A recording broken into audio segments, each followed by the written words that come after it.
Bienvenidos muchachos, vamos en esta semana, eh, en la semana número 8 venía lo que era la correlación de Bexy-Brill, ¿sí? Para tuberías horizontales, en el cual pues yo les puse cómo se hacía, ¿no?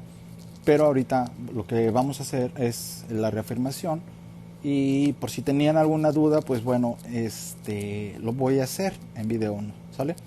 Para que ustedes lo tengan, es lo que vamos a ver en esta semana número 9, porque ya con esta semana número 9 ya de las correlaciones de los videos que hicimos, pues ya terminaríamos esta unidad con este, son las únicas correlaciones que vamos a ver por cuestiones de tiempo, ¿sí? Y bueno, vamos a terminar con Bexy-Brill para tubería horizontal y ya en la semana 10 comenzamos con la siguiente unidad, que es la 4 creo, ¿sí? La tubería vertical.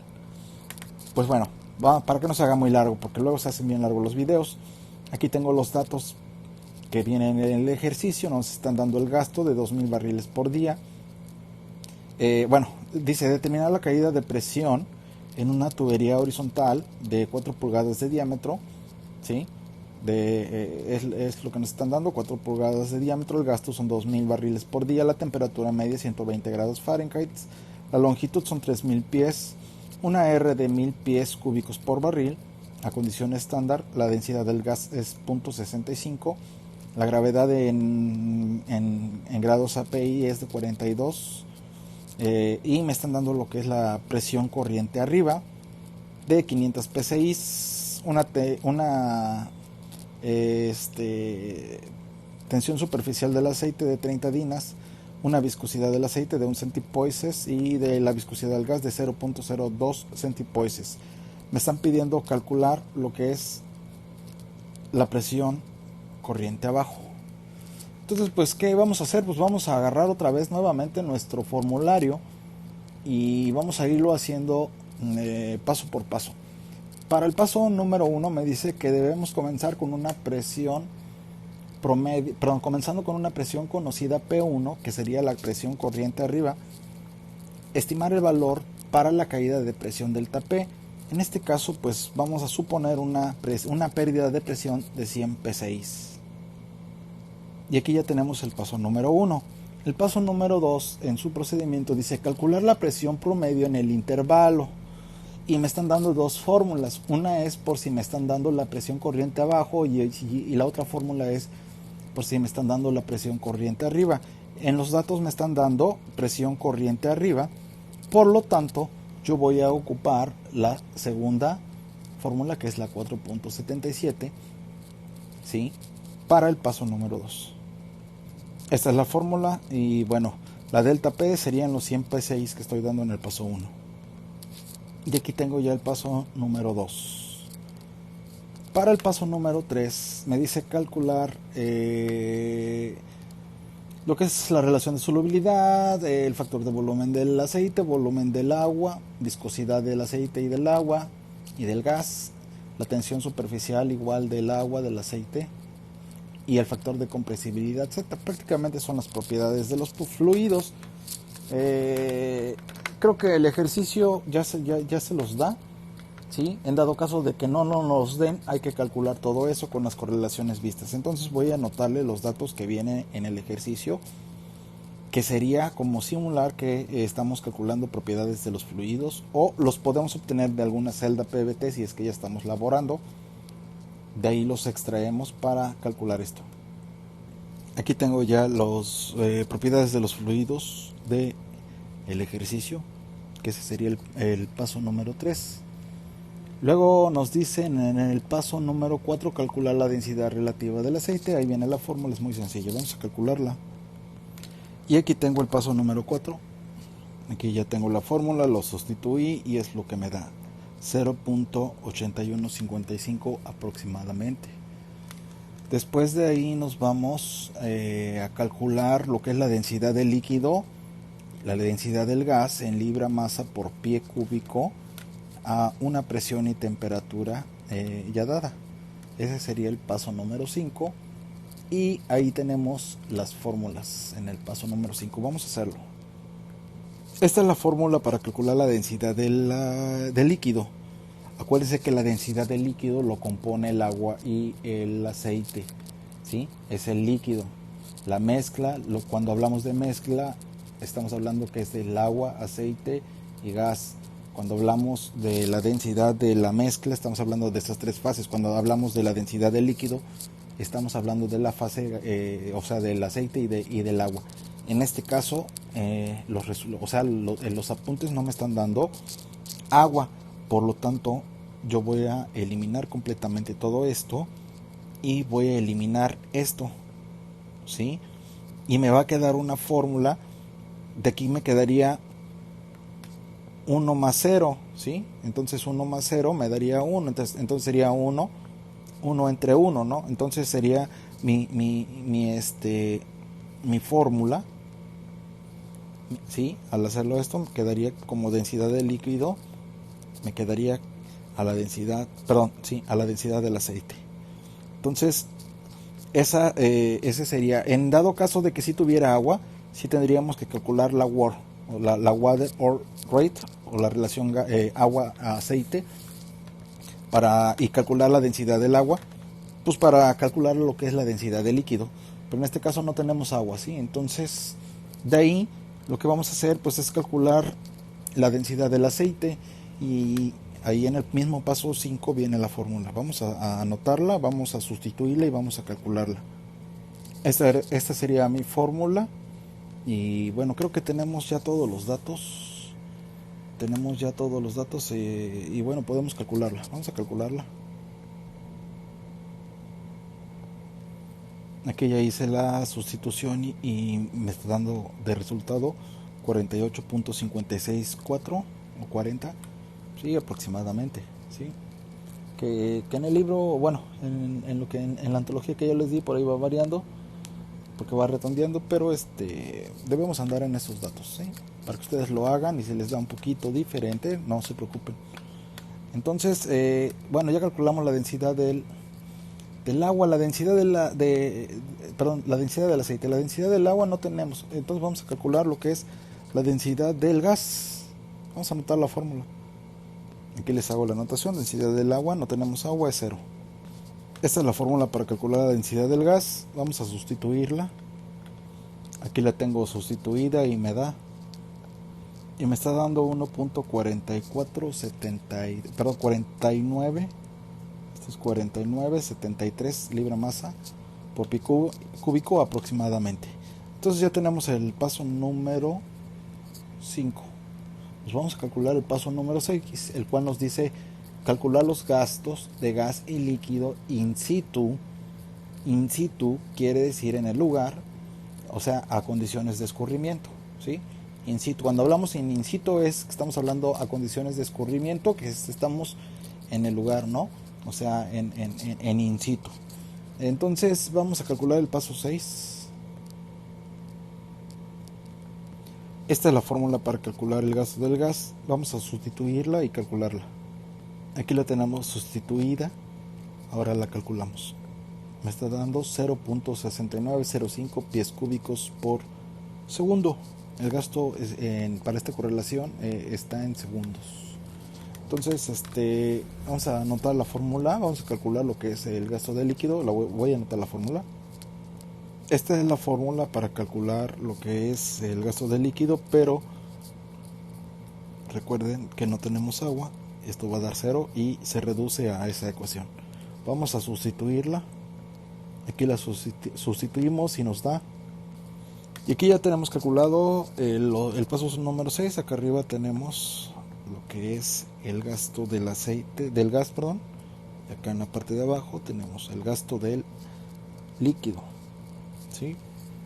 El gasto de líquido. Entonces ya terminamos, nos vamos al paso 7. En el paso 7 nos dice calcular las velocidades superficiales del gas, del líquido y la mezcla in situ. Vamos a calcular las velocidades en el paso número 7. Esta es la fórmula para calcular la velocidad superficial del líquido, y vamos a sustituirla y vamos a calcularla.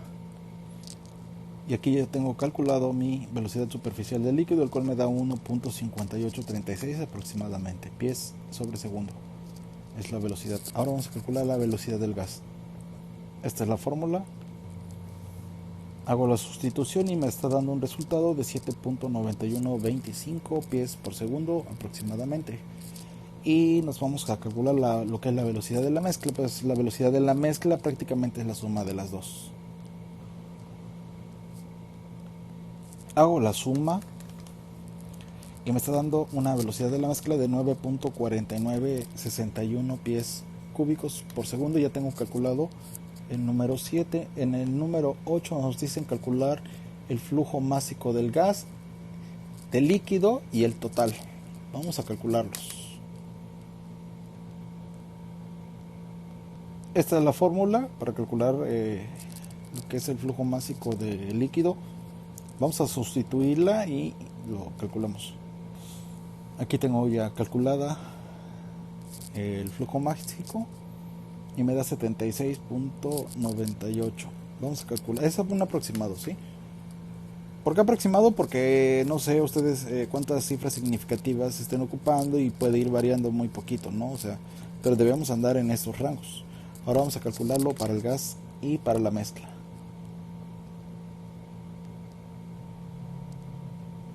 Perdón, corregí, por ahí ya estaba poniendo otros datos.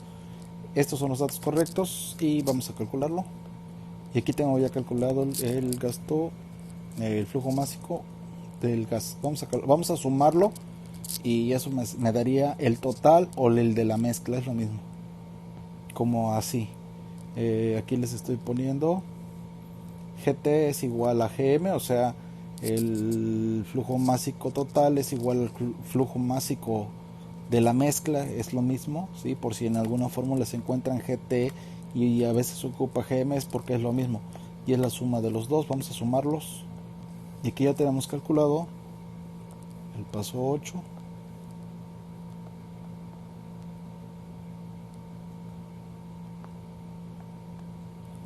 Ahora el paso 9 nos están diciendo que calculemos el colgamiento del líquido sin resbalamiento, ¿sí? Con ecuación 2.73. Vamos a hacerlo. Esta es la fórmula, vamos a sustituirla y a calcularla. Y aquí ya tenemos calculado el paso número 9. Nos vamos con el paso número 10, el cual nos piden calcular el número de Froude, la viscosidad del líquido y de la mezcla, la tensión superficial y la tensión superficial del líquido. Todas las fórmulas vienen en sus apuntes, en su procedimiento. Vamos a calcularlos. Bien, como les había comentado, hay que calcular el número de Froude, la viscosidad del líquido, la viscosidad de la mezcla, la tensión superficial del líquido. Empezamos por el número de Froude y aquí está la fórmula, es muy sencilla y tenemos todos los datos. Vamos a calcularla. Y ese es el número de Froude. Vamos a calcular la viscosidad del líquido. Esta es la fórmula, pero como no tenemos agua, acuérdense, esto vale 0, esto vale 0 y mi resultado me queda que la viscosidad del líquido es igual a la viscosidad del aceite. Entonces, creo que ya tenemos la viscosidad del aceite.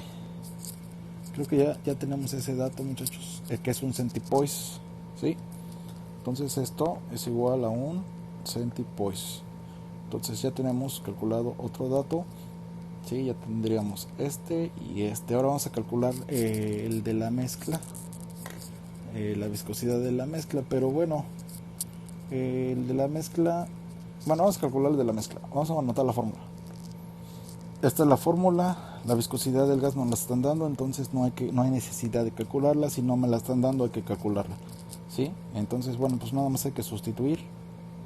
Sustituimos y me da 0.1833 centipoises aproximadamente, es lo que nos va a dar. Y ya tengo esto, entonces nos hace falta calcular lo que es la tensión superficial del líquido. Vamos a calcularla, voy a anotar la fórmula. Esta es la fórmula para calcular la tensión superficial del líquido, pero vuelve a pasar que no tenemos agua. Esto vale 0, esto vale 0, esto entre esto se hace la unidad y me queda la ecuación de que la tensión superficial del líquido va a ser igual a la tensión superficial del aceite. Esto es muy común cuando solo tenemos aceite, ¿sí? Y el agua se elimina. Entonces esto, pues creo que en los datos nos lo están dando, ¿no? Que son, creo, 30 dinas. Entonces mis resultados son 30 dinas por centímetro. Y aquí tengo calculado completo el paso número 10. ¿Sale? Nos vamos con el paso número 11, que dice calcular el número de Reynolds sin resbalamiento y el número de velocidad del líquido. ¿Sí? Entonces, pues ahí vienen las fórmulas. Vamos a anotarlas. Esto es lo que vamos a buscar, el número de Reynolds y el número de la velocidad del líquido. Vamos a anotar las fórmulas. Esta es la fórmula, vamos a sustituirlo y lo calculamos. Sustituimos y me da 240,000. Sí, 240,000 estamos en un flujo turbulento. Ahora vamos a calcular el número de velocidad del líquido. Esta es la fórmula, sustituimos y me da como resultado 3.4617 y con esto ya calculamos el paso 11. Ahora nos vamos al paso 12 y nos dice: para determinar el patrón de flujo que existe en el flujo horizontal, calcular los parámetros correlacionados L1, L2, L3 y L4, en el cual ahí vienen las fórmulas. Vamos a hacer el paso número 12. Estas son las fórmulas para encontrar los parámetros.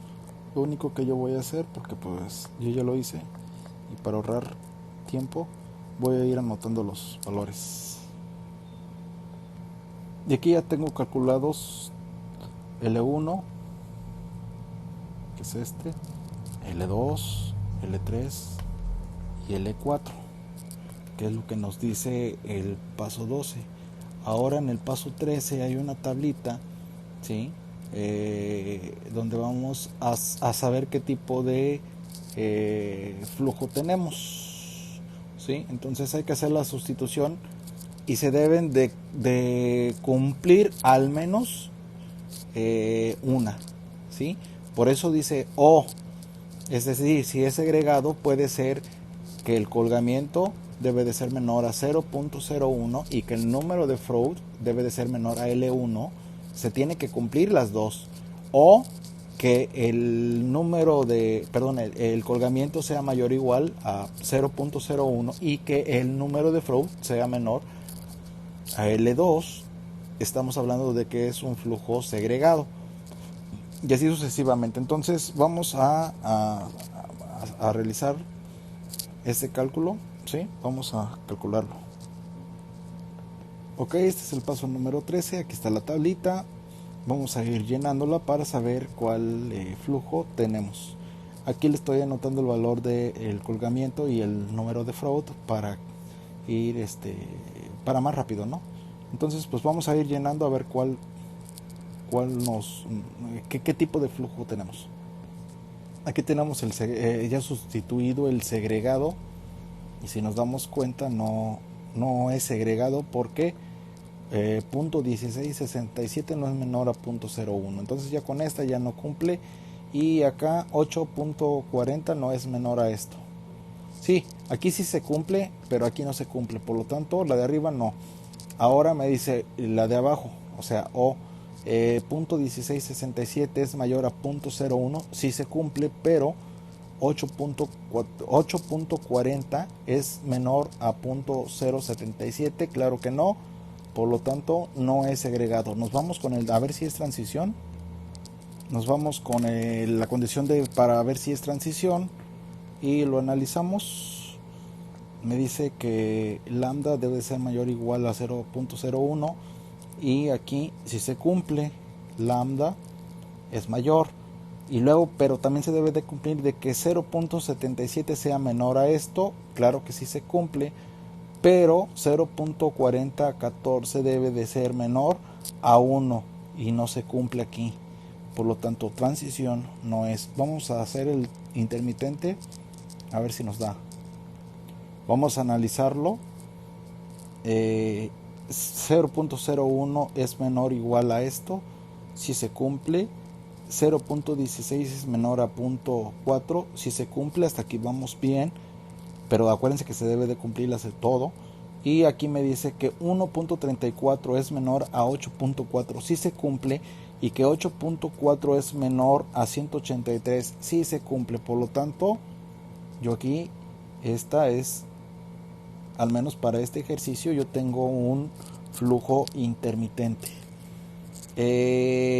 Hagan el distribuido. Yo ya no lo voy a hacer, pero si ustedes hacen el distribuido no les va a dar. Entonces realmente el correcto es este, muchachos. Yo ya no lo voy a hacer por cuestiones de tiempo, pero ustedes háganlo. Pero al menos yo sé que mi flujo es intermitente. Ahora vámonos con el paso número 14, que dice calcular el colgamiento horizontal HL. Si el patrón de flujo es transición, es necesario interpolar entre los valores de flujo segregado y el intermitente. ¿Sí?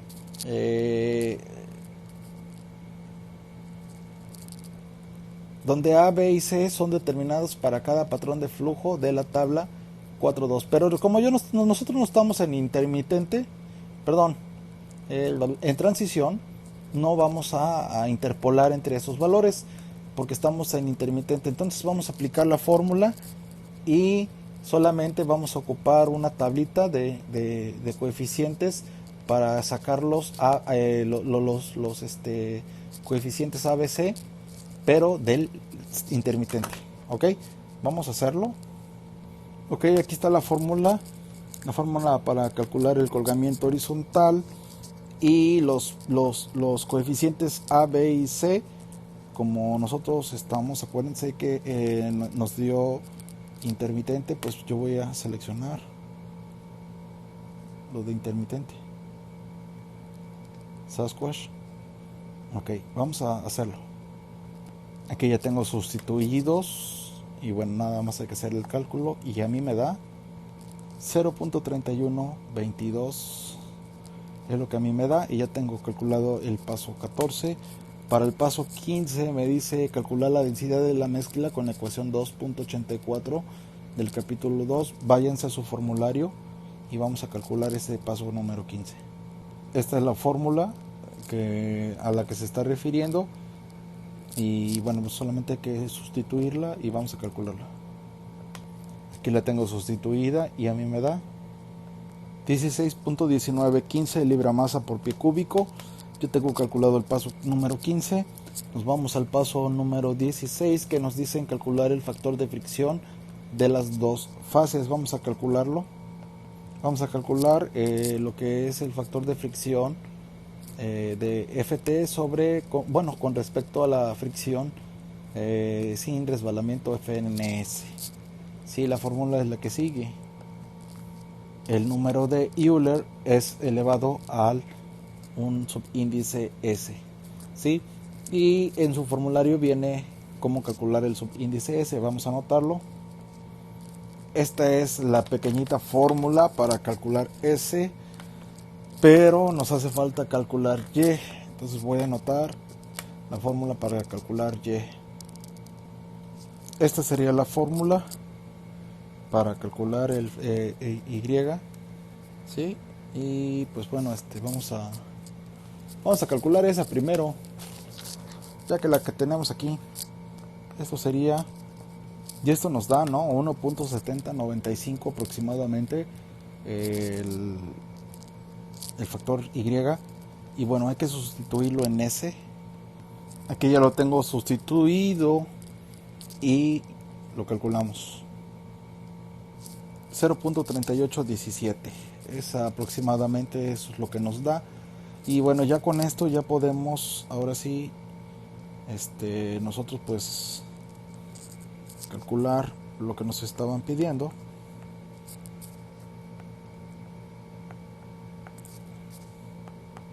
Que era el valor de Euler a la S.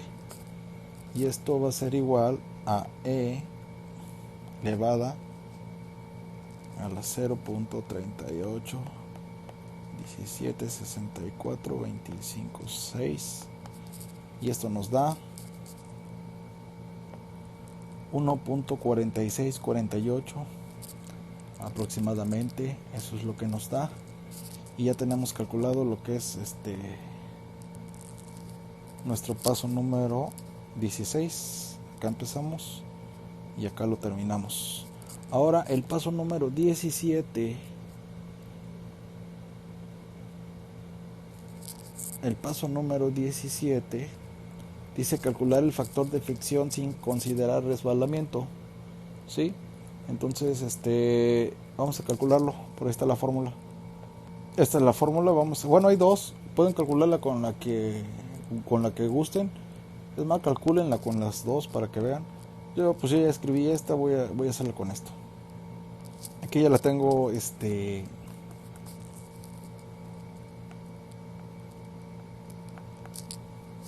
sustituida y me está dando un resultado de 0.015. Este es 0. De 0.015. Y ya tengo calculado el paso 17. Nos vamos con el paso número 18. El paso número 18 nos dice calcular el factor de fricción de las dos fases. Esta sería la fórmula que viene ahí. Y bueno, pues la calculamos. Estos datos ya los habíamos obtenido y bueno, nos da como resultado. Y nos da este resultado. 0.02197, que bueno, puede redondear a 0.022. Sí, lo pueden hacer, claro que sí. Ya de ahí nos vamos a calcular la pérdida de presión en el paso número 19 y ahí viene la fórmula. Vamos a calcularla. Bien, esta es la fórmula ya para calcular la pérdida de presión que va a haber a lo largo de toda la tubería y a las condiciones ya con las propiedades de los fluidos, calculadas las velocidades, los flujos másicos, las velocidades de de la mezcla. Si se dan cuenta, todo está en función de la mezcla. ¿Por qué? Pues porque ya tenemos que hacer los cálculos de la mezcla, en este caso no tenemos agua, pero si tuviéramos agua tendríamos que hacer más pasos para calcular la mezcla, ¿no? Entonces aquí, si se dan cuenta, todo está en función de la mezcla. Entonces, bueno, vamos a sustituir ya para terminar esto. Bueno, sería la primera iteración, ¿no? Ya de ahí viene la segunda iteración. Aquí ya hice la sustitución.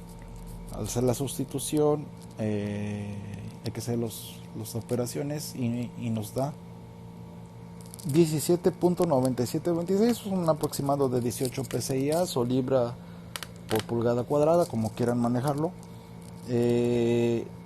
Ahora, pues bueno, ¿cuál es el paso 20? El paso 20 me dice, dado que la delta P calculada, o sea las 18 PSIs, no es igual a la supuesta en el paso 1, que dimos una delta P de 100 PSIs, se debe de suponer ahora una delta P de 18 PSIs y repetir el procedimiento hasta que la delta P supuesta sea igual a la calculada. Entonces tenemos una iteración y bueno, pues ahora lo que tendremos que hacer es estos 18 PSIs los tenemos que calcular, o sea, tenemos que irnos al paso número 1 y en vez de poner aquí 100 pondríamos 18 y hacemos todos los cálculos. Se calculan las propiedades de los fluidos con esas presiones. Bueno, va a haber pasos que ya no los vamos a volver a calcular, como esto, otros sí, porque ya aquí cambia la presión, ¿sí? Entonces hay que hacer todos los cálculos nuevamente. Les digo, habrá algunos que no se repitan y pues hacer la iteración de todo esto. Vean.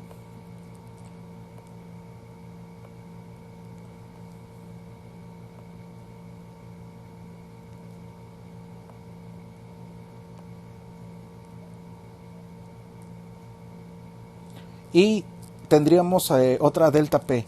Si la delta P no es otra vez la misma, la que nos haya dado nuevamente aquí, nos vamos al paso 1, repetimos la iteración y así sucesivamente hasta que la delta P que me dé aquí sea igual a la supuesta.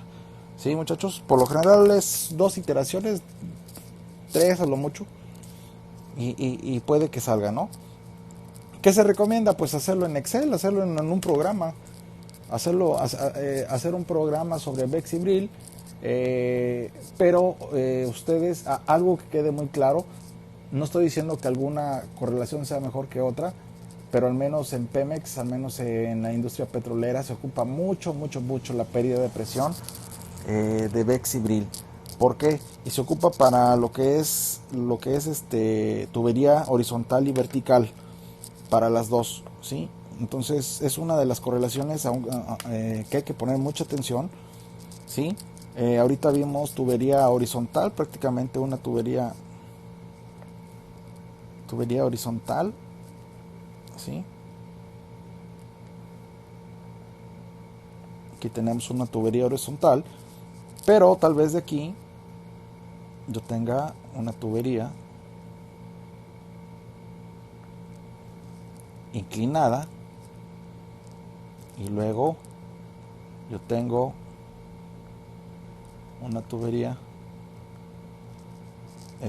vertical, y tal vez otra vez yo tendría una tubería, perdón por el dibujo, otro tramo, ¿sí? De tubería inclinada, otro tramo muy largo de tubería horizontal, y pues tal vez ya en el final yo aquí tengo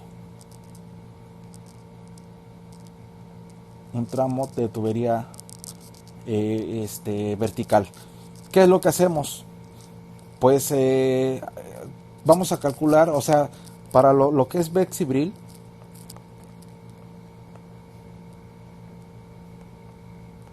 yo les comentaba que es una de las correlaciones que más se ocupan. ¿Por qué? Pues porque yo aquí tengo, o sea, si el flujo va hacia acá, ¿sí? El flujo va hacia acá, este flujo va hacia acá, hacia acá, hacia acá, hacia acá. Entonces yo estoy moviendo un flujo desde un yacimiento, puede ser desde un yacimiento, ¿sí? O puede ser de una estación de baterías también, de un lugar a otro. Entonces, supongamos que yo aquí tengo, pues aquí le voy a agregar una más, a ver, eso quedó muy feo, una más, una tubería, y aquí pues bueno, yo aquí a lo mejor yo tengo mi yacimiento, ¿sí? Entonces yo aquí tengo, y también el flujo va hacia acá, ¿no? Es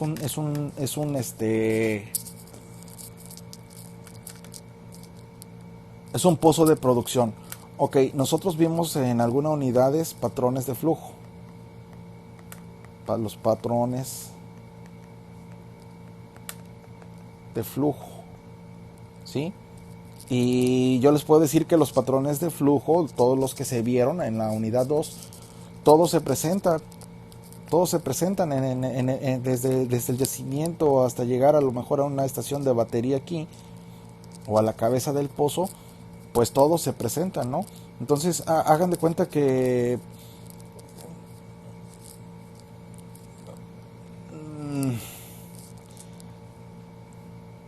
no es de que mi yacimiento vaya a tener esto, no, sí.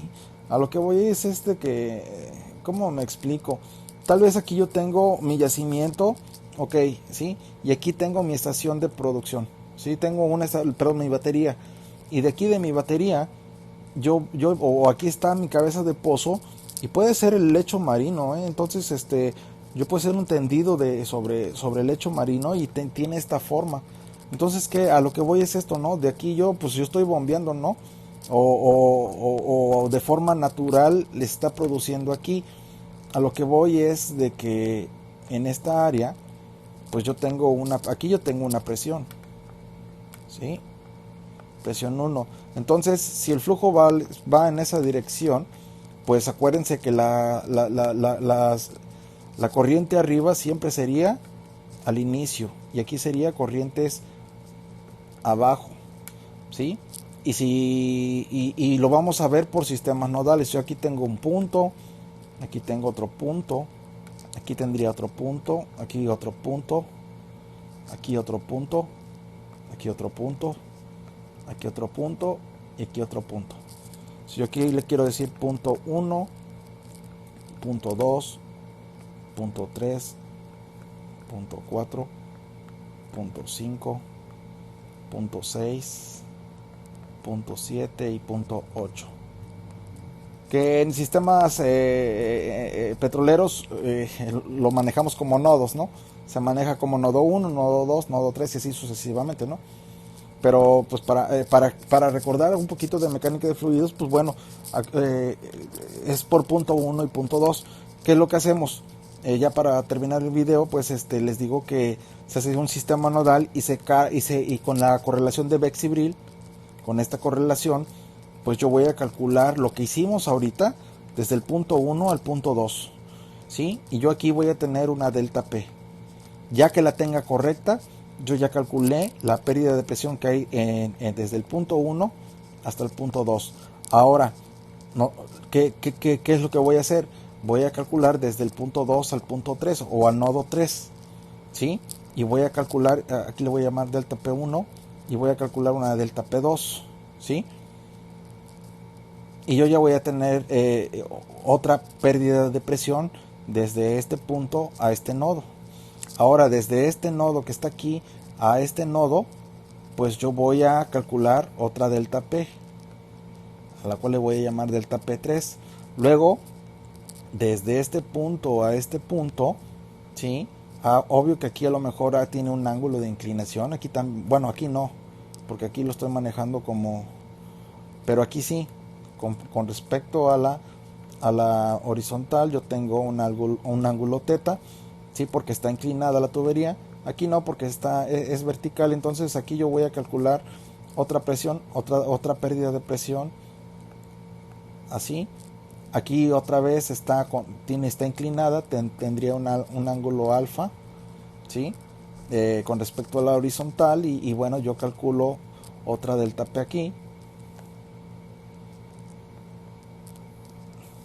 Y luego de aquí que es horizontal, pues bueno, igual yo también calculo una delta P 6, por así decirlo. Y de aquí para acá arriba calculo mi delta P 7, ¿sí? Entonces todo esto lo voy a ir haciendo con Beck-Sibrel. Todo hagan de cuenta que aquí son 35 kilómetros, 35,000 metros. Entonces, pues imagínense, desde a lo mejor desde una plataforma marina llevarlo a 35 kilómetros a tierra, pues yo tengo que calcular la pérdida de presión total, ¿no? Y la pérdida de presión total va a ser la sumatoria de todas las pérdidas de presión que calculamos aquí con esto, ¿sí? Entonces, esto en la práctica ustedes lo van a ver. No sé si me haya explicado, pero así Beck-Sibrel se ocupa muchísimo, ¿sí? Y nos vamos a ir haciendo nodos, ¿no? De aquí a aquí, de aquí a aquí, de aquí a aquí, de aquí a aquí, de aquí a aquí, de aquí a aquí. O sea que el procedimiento de Beck-Sibrel lo voy a hacer aquí y lo repito hasta que me dé. Luego de aquí a acá y lo repito de aquí a acá, lo repito de aquí a acá, lo repito de aquí a acá, lo repito de aquí a acá, lo repito y de aquí a acá lo repito. Y el último solamente voy sumando todas las pérdidas de presión, ¿sí? Y yo aquí tengo una presión inicial y tendría una presión final. Y yo ya con eso calculo mi pérdida de presión. Muchas gracias, muchachos.